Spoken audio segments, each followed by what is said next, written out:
Good morning to my dear students.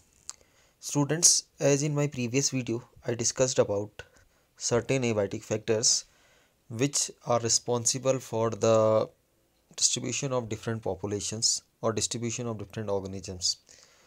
Yesterday I talked about two abiotic factors, temperature and water. I told you that the organisms there are certain organisms which can survive a wide range of temperature, and these are called as eurythermal, and some are the organisms which can not tolerate a wide range of temperature, or I mean to say that they are restricted for a narrow range of temperature. They are called stenothermal organisms. Similarly, I also told you that water is very important. Water plays very important role, ठीक है, in the sustenance in the sustaining of a life or existence of the life. And I told you that water has different chemical composition, pH, salinity, or as well as temperature. So I told you that there are two groups of animals, or there are two groups of organisms who can survive in a wide range of salinity. These are called as euryhaline. As well as there is a group of organisms which can tolerate or which are restricted to a very narrow range of salinity of water, and these are called as stenohaline organisms. So yesterday we discussed about two abiotic factors.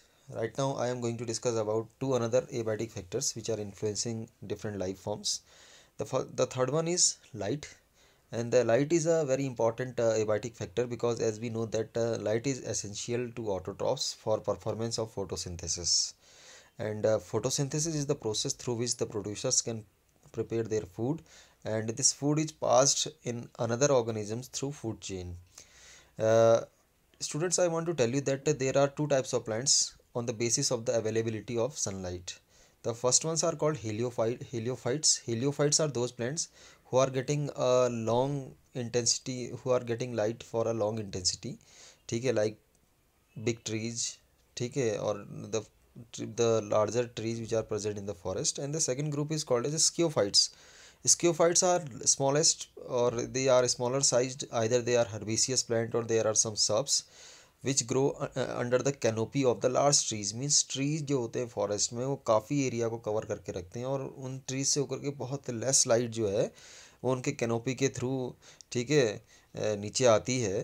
तो I mean to say that small herbaceous plants and some shrubs live under the canopy forest trees. ठीक है, तो forest की जो canopy होती है, ठीक है, उन ट्रीज के नीचे ये देखने को मिलेंगे, and they are adapted to perform photosynthesis in very low intensity of light. So that's why these are called as sciophytes. Is it clear?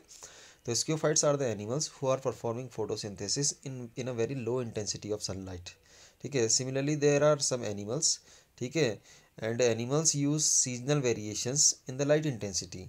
ठीक है, and a photo period as cues for timing of forays, reproduction and migration. There are certain group of animals who are representing various kinds of activities depending on the light intensity. ठीक है, like example, they are using different forest time depending on the light intensity, as well as they are using different reproduction timing, as well as they are using different migration patterns on the basis of the availability of the light. ठीक है. Now, except it, if you will observe the algae in the oceans, so we can find out that the distribution of red algae, green algae and brown algae is present in the different depth, because in the oceans हमको पता है कि sunlight जो है बहुत ज़्यादा गहराई पे बहुत ज़्यादा light नहीं पहुँचेगी. यानी on the basis of the presence of intensity of light, the algae are distributed, either red algae, green algae, or the third one brown algae. ठीक है. And the last factor which is responsible, which is last abiotic factor which determines the population of different organisms, is soil. And soil is generally, we know that the weathered rocks are called as soil, and the nature and the properties of soil depend on the climate or weathering process. तो soil कैसी होगी, किस तरह का उसका nature होगा, उसकी chemical properties या उसकी प्रॉपर्टीज़ कैसी होंगी, it will all depend on the कि कौन सी रॉक टूट रही है और किस रॉक के टूटने से सॉइल बन रही है, या कौन सी वेदरिंग प्रोसेस हो रही है जिसकी वजह से सॉइल की फॉर्मेशन हो रही है. Now the physical and the chemical property of the soil determine the type of the plant can grow in the particular habitat.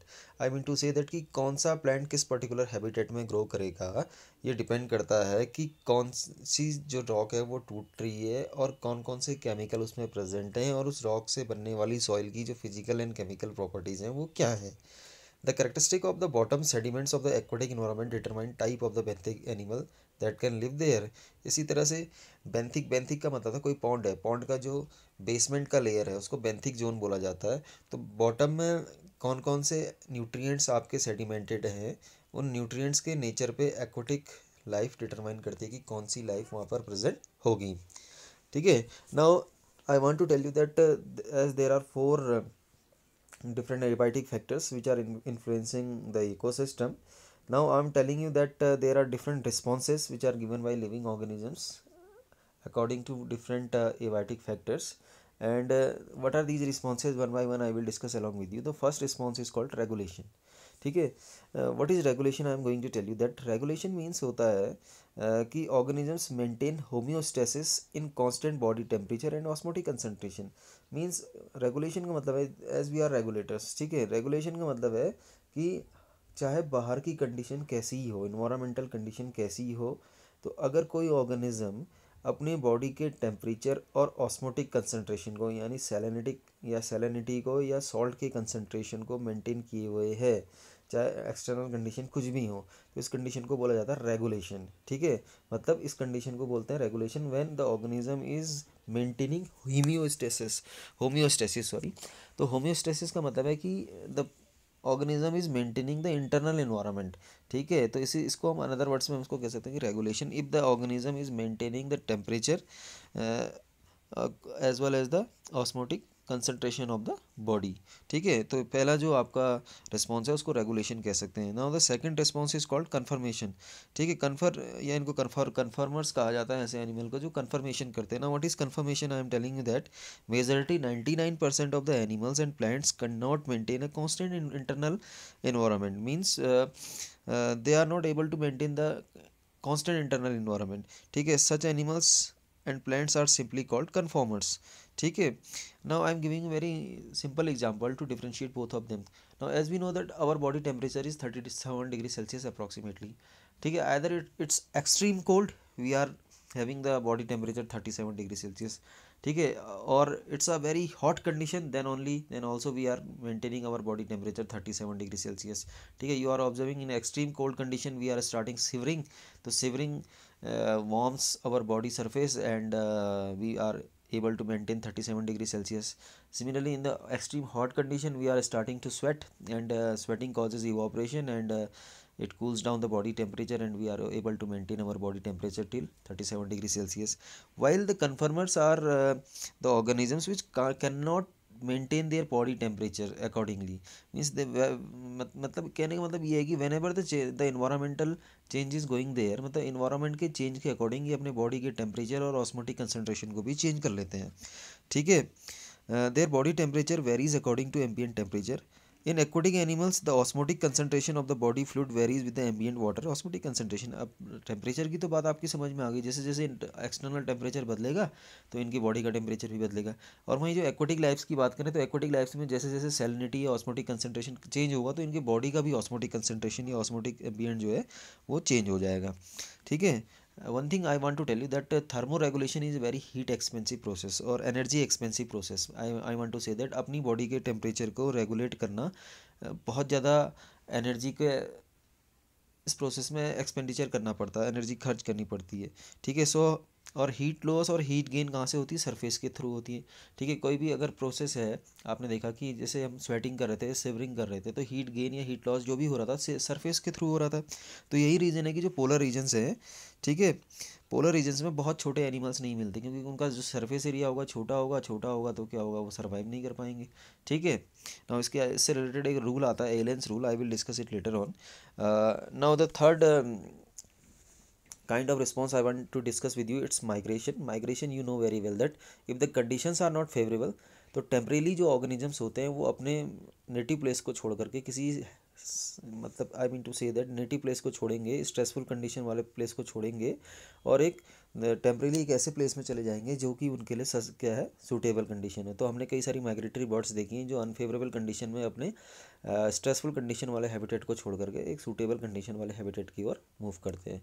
Similarly there is one more process or one more response which is called suspension.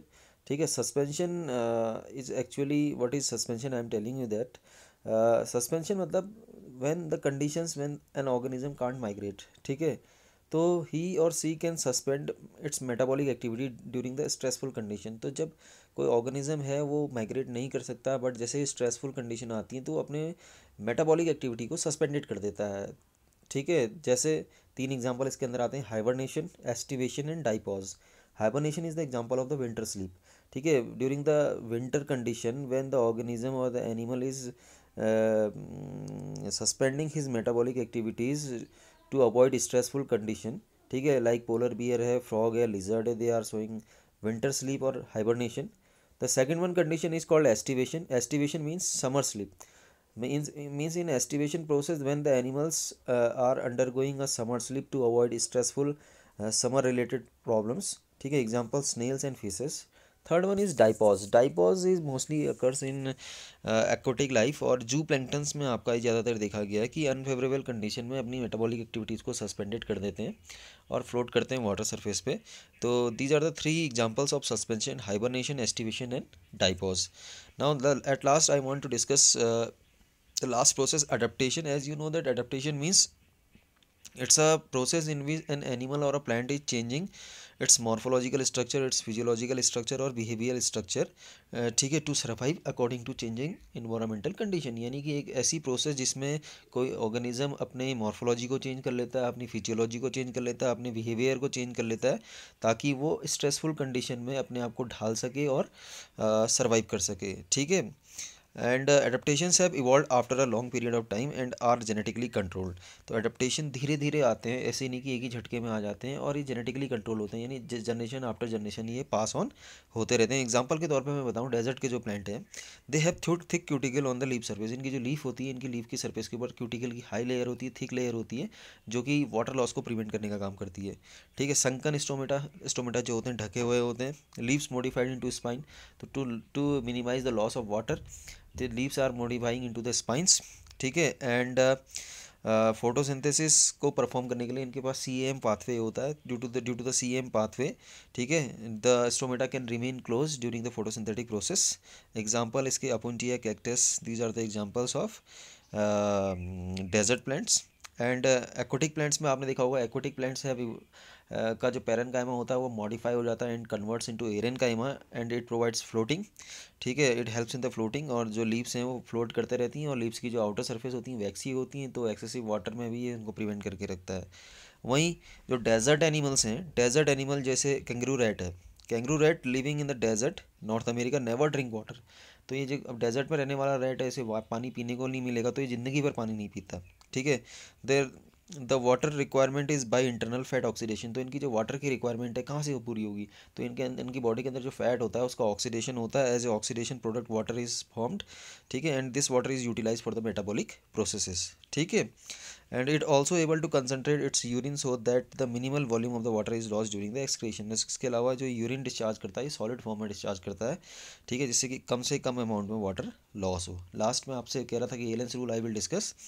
तो Allen's rule states that the animals from the colder climatic condition generally have shorter ईयन limbs to minimise the heat loss, ठीक है। तो जितना बड़ा surface होगा, body surface होगा, उतना ज़्यादा क्या होगा, हीट लॉस होगा।